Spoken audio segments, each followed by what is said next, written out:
အခုကစားပြမှာကတော့ back dumbbell row ကစားနည်းပဲဖြစ်ပါတယ်ဒီကစားနည်းကိုကစားရမယ်ဆိုကျွန်တော်တို့ dumbbell နှစ်တုံးကိုယူလိုက်ရပါမယ်ဒီ dumbbell နှစ်တုံးကိုကျွန်တော်တို့ဘယ်လိုကစားမလဲဆိုတော့ဒူးကိုခွေးခါးကိုကောရေကိုခွေး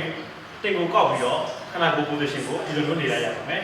ဒီလို position နဲ့နေပြီးတော့ဆိုကျွန်တော်တို့ dumbbell ကိုကောက်ယူလိုက်မယ်ပြီးရင်ဒီ dumbbell ကိုကျွန်တော်တို့ rainbow ပုံစံကိုယ့်ရဲ့ white လေးကိုဆွဲယူလိုက်ရပါမယ်ပြီးရင်လက်ကိုဆက်နေပြီးအဲ့ဒီအတိုင်းပဲပြန်ဆက်ရအောင်ဆွဲယူပြန်ဆက်1 2